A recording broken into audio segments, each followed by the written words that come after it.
After the tragic accident, I was hospitalized in the ICU and fell into a coma. My greedy husband assumed I would never recover. He gained control of my savings accounts and assets, brought in a new mistress, and enjoyed a lavish vacation.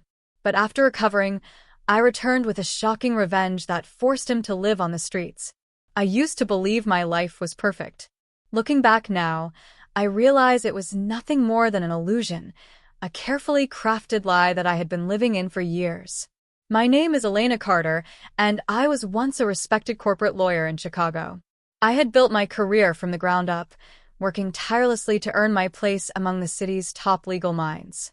At 35, I had everything: a prestigious job, a beautiful home, financial stability, and, most importantly, a man I thought was my partner in life.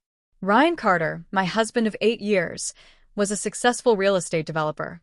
We were the power couple, admired by many, envied by others. Or so I thought. Ryan was charming, confident, and knew exactly how to make people believe in him, including me. I had no reason to suspect anything. I was too busy working on high-profile cases, too distracted by the never-ending demands of my career to notice the cracks forming in my marriage. Maybe that was my biggest mistake, trusting too much. Then, everything changed on one stormy night in October. I had spent the entire day at work, preparing for a major trial. It was late when I finally left the office, the rain pouring heavily as I drove home. I remember glancing at my phone, seeing Ryan's text, "Be home soon." Even in that moment, I felt comforted knowing he was waiting for me. But that feeling didn't last long. As I turned onto a dark, empty street just minutes from home, I noticed a pair of headlights in my rearview mirror. The car behind me was speeding, closing in fast. At first, I thought it was just another reckless driver, but then it happened. The car slammed into my back bumper. My hands clenched the wheel as I tried to steady myself, but before I could react, the car hit me again, harder this time, sending me spinning. My tires skidded against the wet pavement. My heart pounded. I tried to regain control, but then a final impact. Everything went black. When I woke up, I wasn't at home. I wasn't in my bed, wrapped in the warmth of my husband's arms. Instead, I was lying in a cold hospital bed, surrounded by the rhythmic beeping of machines and the sterile scent of antiseptics. My body ached, every muscle screaming in pain. I couldn't move. A nurse appeared, offering me a reassuring smile. "You're awake, Miss Carter. You've been unconscious for weeks." Weeks? My breath caught in my throat. I tried to piece together the last thing I remembered: the rain, the headlights, the impact. But the details were hazy. Then the doctor came in. Dr. Laura Bennett, a highly respected neurosurgeon, explained everything. The crash had left me with severe internal injuries, a fractured leg, and a head injury that put me in a coma for nearly a month. The fact that I survived it all was a miracle. I asked for Ryan. I expected him to burst into the room, relieved, his face filled with love and worry. But he didn't. He never came. Instead, the doctor's expression turned uneasy. "Your husband hasn't visited, Miss Carter." The words hit me harder than any crash ever could. I stared at her, waiting for her to say it was a mistake. But she didn't. In the following days, I learned the full extent of his betrayal. Ryan hadn't just ignored my accident, he had used it to his advantage. The moment he assumed I wouldn't survive, he took control of my finances. My assistant, who had visited me in the hospital, whispered the ugly truth. "Ryan transferred all your funds. He said it was for your medical expenses, but he's been taking trips, Elena. He's not alone." Not alone. My blood ran cold. A name I had only heard in passing, a 28-year-old social media influencer, known for flaunting designer clothes and luxury vacations on Instagram. Ryan's mistress. It wasn't just the money. He had drained my savings, maxed out my accounts, and even sold some of my properties to fund his new lifestyle. He wasn't by my side because he was too busy spending my money on Vanessa, taking her on lavish vacations to Miami, Paris, and Dubai. I lay in that hospital bed, feeling my entire world crumble around me. The man I loved, the man I had trusted with my life, had discarded me the moment I was no longer useful to him. I clenched my fists, my nails digging into my palms. Pain. Betrayal. Rage. Ryan thought I was gone. He thought he could erase me, take my life, and move on as if I never existed. But I survived. And I wasn't just going to sit back and watch him get away with it. I was going to make him pay.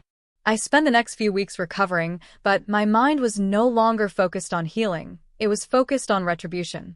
My first call was to David Martinez, a private investigator and an old friend I had once helped with a legal case. David was sharp, resourceful, and had a talent for uncovering secrets. When I told him what had happened, he didn't hesitate. "We'll bring him down, Elena. I promise you that." I needed proof, solid evidence that Ryan had committed fraud, that he had stolen from me, betrayed me, and left me for dead. David assured me that within a few weeks, he would gather everything I needed. Meanwhile, I focused on regaining my strength. I forced myself to walk, to move, to fight through the pain. Every step, every breath was fueled by one thought: revenge. Ryan thought I was out of the picture, but he had no idea what was coming for him. I wasn't just going to take back what was mine. I spent weeks in the hospital, not just recovering but plotting. Every painful movement, every sleepless night fueled my determination. I wasn't just healing, I was preparing for war. David was already working in the background, digging up everything he could on Ryan. Every day, I waited for his calls, eager to hear what new piece of Ryan's treachery he had uncovered. I wanted proof. Undeniable, solid proof that would rip his life apart, just like he had tried to do to mine. Then one evening my phone rang. It was David. His voice was calm, but there was a sharpness in his tone that told me he had found something big. "Elena," he said, "you're not going to believe this." I held my breath as he continued. "Ryan didn't just empty your accounts. He's been forging your signature on documents, selling your properties, and taking out loans under your name." I felt my fingers tighten around the phone. "How much?" "Close to $2 million in total. And get this, he's already moving to sell your penthouse. The paperwork is almost finalized." I shook with rage. That penthouse was mine. I had bought it with my money, my hard work. And he was just selling it like it meant nothing? I exhaled slowly. "We need to stop him." David chuckled. "Oh, don't worry. We will. But first, we gather more. The bigger the case we build against him, the harder he falls." I knew he was right. I had to be patient. But patience was the last thing I wanted right now. Still, I played along. A few days later, David sent me photographs. Ryan and Vanessa in Miami, lounging at a beachside villa, funded with my money. The sight of Vanessa, draped in a designer dress and expensive jewelry, made my stomach turn. David dug deeper, pulling bank records, emails, and legal documents. I had always known Ryan was selfish, but what I saw now was beyond greed. He had made sure to erase me completely from his life, while using every single resource I had worked for to build a new one for himself. But what infuriated me most was how easy he thought this was. He hadn't just stolen my money, he had stolen my identity. He had forged documents, ensuring that everything was transferred into his name, thinking I would never return to claim what was mine. Well, he was wrong. I left the hospital sooner than expected. My doctor was hesitant, but I assured her I could manage. I had too much work to do. The first step? Regaining control of my finances. I met with my bank, bringing David's gathered evidence. The manager was stunned by what he saw: the forged signatures, the illegal transactions. I filed official fraud charges against Ryan, freezing all accounts linked to him. Within 2 days, his world began to crack. I imagined the moment he tried using my money and found everything blocked. The panic, the confusion, it was only the beginning. David had one more surprise for me. "Ryan has been bragging about an investment deal with some very important people," he said one night. "He's about to meet them in a few days." A real estate deal? That was perfect. I had spent years in corporate law, and I knew exactly how to ruin him. I called in a favor from an old friend in the legal world, someone Ryan wouldn't see coming. Together, We drafted an anonymous legal notice exposing Ryan's fraud and financial instability. It was sent directly to his investors the night before his big meeting. The next morning, Ryan arrived at the meeting, expecting to secure millions in funding. Instead, he was met with angry investors, slamming documents onto the table, demanding answers. David was there, watching from the corner of the room, discreetly recording as Ryan's perfect world started falling apart. I wasn't done yet. Next, I went after Vanessa. She thought she could steal my life and walk away untouched? Not a chance. I gathered proof of her involvement in Ryan's financial fraud, emails, messages, receipts. She wasn't just a clueless mistress. She was in on it, helping Ryan forge documents and make illegal transactions. David hand-delivered the evidence to the authorities. Within days, Vanessa's accounts were frozen, and she was under investigation for fraud and tax evasion. Her shrieking meltdown on social media was everything I had hoped for. "This is a mistake. I didn't do anything wrong," she wailed in a video, her perfectly curated influencer persona crumbling before thousands of followers. Ryan, now financially paralyzed, had no way to help her. The best part? My next move would leave them both with nothing. I filed an eviction order against Ryan, reclaiming my mansion. He had no idea it was coming until security arrived at his doorstep, giving him exactly 1 hour to vacate. When he called me, furious, demanding answers, I finally answered. "Elena, what the hell is going on? You can't do this." I laughed, a cold, sharp sound. "Oh, Ryan. I can and I already did. This is my house," he yelled. I smiled. No, Ryan. "It's mine. Always has been." Then, I hung up, picturing him standing outside in the cold, watching security throw his expensive suits onto the pavement. He still didn't know the worst part. I had one final strike left to deliver. And this one, it would destroy him completely. The moment I hung up on Ryan, a strange kind of calm settled over me. But it wasn't peace. It was the silence before the final storm. He had tried to erase me. He had left me for dead, stolen everything I had worked for, and paraded around with his new mistress, thinking I'd never come back. But now, his perfect little world was collapsing, and I wasn't even done yet. I woke up the next morning with a sense of purpose. There was only one thing left to do: finish this once and for all. David had sent me a message before sunrise. Ryan's scandal had hit the media. The first article appeared before noon. Disgraced real estate developer accused of financial fraud. Ryan Carter's luxury life built on stolen money. Betrayed wife fights back. Exposes husband's crimes. The headlines were brutal. They painted him as a con artist, a fraud who had built his empire on stolen money and deception. By early afternoon, the calls started. David kept me updated. Ryan's investors were furious. They had trusted him with millions, and now they were pulling out one by one, cutting ties before his downfall could drag them down too. His former colleagues turned their backs on him. The same people who had once shaken his hand, smiled at his charm, and called him a genius were now distancing themselves as fast as they could. I imagined Ryan sitting in whatever expensive hotel he had left, scrolling through the news, his hands shaking, his mind racing. Everything he had spent years building was falling apart in a single day. But I wasn't done yet. That night, my phone rang. It was David, and this time, I heard satisfaction in his voice. "Elena," he said, "you're going to love this." I leaned back, gripping the phone. "Tell me." "Ryan's been arrested." I felt my heart stop for a second. What? David let out a dark chuckle. One of his investors filed fraud charges against him this morning. The police picked him up outside a cheap motel. I closed my eyes, letting the news sink in. So, this was how it ended for him. Not just broke, humiliated, abandoned, but now in a jail cell. The man who had once walked through the most prestigious offices in Chicago, who had once laughed at the idea of consequences, was now sitting behind bars. For a second, I thought about going to see him, standing on the other side of that glass, watching him beg for help. But no, that would be too easy for him.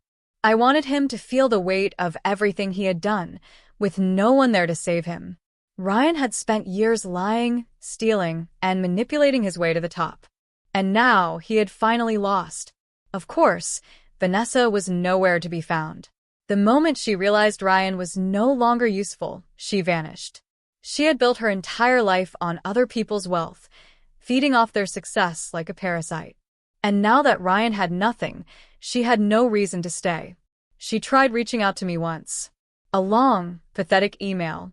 Elena, I had no idea what Ryan was doing. I was just caught up in everything. Please, you have to believe me. I had nothing to do with it. I'm just as much a victim as you are. I stared at the message for a long time. Then, without hesitation, I deleted it. She deserved everything coming her way. But I wasn't done yet. With Ryan gone, it was time to rebuild. The first thing I did was reclaim everything he had stolen. My bank accounts, my properties. I made sure his name was erased from every single thing he had once tried to take from me. I didn't just want my life back. I wanted to rebuild it into something even stronger. So, I made a decision. One that changed everything. I had spent my whole life working in corporate law, representing the wealthy, protecting the powerful. But after what I had been through, I realized something. I didn't want to fight for the rich anymore. I wanted to fight for women like me, women who had been cheated, manipulated, and left behind. So I quit my high-profile job, and I started something new. A law firm dedicated to helping women who had suffered betrayals, women who had lost everything to men like Ryan. And for the first time in my life, I felt powerful. Not because of what I had, but because of what I had survived. Then, a few weeks later, David sent me a picture. Ryan. He was sitting on a sidewalk. His once expensive suit was now wrinkled, stained, unrecognizable. His hair was unkempt, his face a shadow of the man he used to be. This was the man who had once mocked me, betrayed me, left me to die. And now he had nothing. I stared at the image for a long time. Then I slowly reached for my phone and pressed delete. Because Ryan Carter was no longer a part of my story. The days following Ryan's downfall felt surreal. For the first time in years, I woke up without a sense of dread, without the weight of his betrayal pressing against my chest. It was over. He was done. But despite everything, I couldn't shake the feeling that there was one final chapter left to be written. Ryan had fallen, but I needed to see it for myself. So one cold evening, I did something I never thought I would do. I went to find him. David had told me where he was, a rundown homeless shelter on the outskirts of Chicago. He had nothing left. No home, no money, no reputation. Everything he had stolen from me had been taken back, and his fraud case ensured that no one in the business world would ever trust him again. I stood outside the shelter for a long time, watching through the glass windows as people shuffled in and out. Then I saw him. At first, I wasn't even sure it was him. The man I had once known, the one who had spent years dressing in the finest suits, who had always carried himself with arrogance, was now unrecognizable. Ryan sat hunched over at a small table, staring at an untouched plate of food. His once perfectly groomed hair was now greasy and disheveled, his sharp suit replaced with a faded sweatshirt and worn-out jeans. For a long time, I just watched him. No pity, no regret. Just the quiet satisfaction of knowing he had finally lost. Then, as if sensing my presence, he lifted his head. His eyes met mine through the glass. For a brief moment, I saw something flicker in his expression, shock, disbelief, and something else, something like fear. I pushed open the door and stepped inside. The room smelled of cheap soup and damp clothes, a stark contrast to the lavish restaurants where Ryan had once dined. Every eye in the room turned toward me, but I ignored them. I walked straight to his table. Ryan looked like he had seen a ghost. Elena, his voice was hoarse, weak. I pulled out the chair across from him and sat down. You look terrible. He let out a dry, humorless laugh, running a shaky hand through his unwashed hair. I don't even know what to say. I leaned forward slightly. You don't have to say anything. I just came to see it with my own eyes. He exhaled sharply, shaking his head. You won. You destroyed me. I tilted my head, studying him. This was the same man who had left me for dead. The man who had stolen my money, my home, my identity. The man who had thought I would never fight back. I didn't destroy you, Ryan, I said calmly. You did that all on your own. He swallowed hard, his hands trembling as he rubbed them together for warmth. I was stupid, he muttered. I thought I could get away with it. You thought I would stay weak, I interrupted. You thought I would never come back. He didn't respond. He didn't need to. Ryan Carter, the man who had once believed himself untouchable, was now nothing more than a cautionary tale. He let out a deep breath, looking down at his hands. I have nothing left. For the first time since I had walked in, I smiled. A slow, deliberate smile. Good, I said softly. His eyes snapped up to mine, wide with desperation. Elena, please. I made a mistake. I was selfish. I wasn't thinking. I lost everything. Maybe we can fix things. I let out a short laugh, shaking my head. Fix things? I don't have anyone else, he whispered. Vanessa's gone. My friends abandoned me. I have no job, no home. I don't even know where to go after this. I stared at him for a long time, then leaned in closer. You want my forgiveness, Ryan? He nodded quickly, his eyes pleading. Yes, Elena. Please. I cut him off with a slow shake of my head. No. His lips parted slightly, as if he hadn't fully processed what I had just said. I stood up, pulling my coat tighter around me. You don't deserve forgiveness. You deserve every single thing that's happened to you. Elena, please, he rasped, his voice barely above a whisper. I'll do anything. I met his eyes one last time, completely unaffected by his desperation. You once told me I was too serious, I murmured, that I needed to learn how to let go. I stepped back, letting my gaze drift over his pathetic figure one final time. Well, Ryan, I said with a small, satisfied smile. Consider this me letting go. I turned and walked away. I didn't look back. As I stepped outside into the cold night air, I inhaled deeply, filling my lungs with the crisp, clean air of freedom. Ryan was gone from my life forever. And for the first time in a long time, I felt light, unburdened, free. I had spent so many years building my career, working endlessly for success.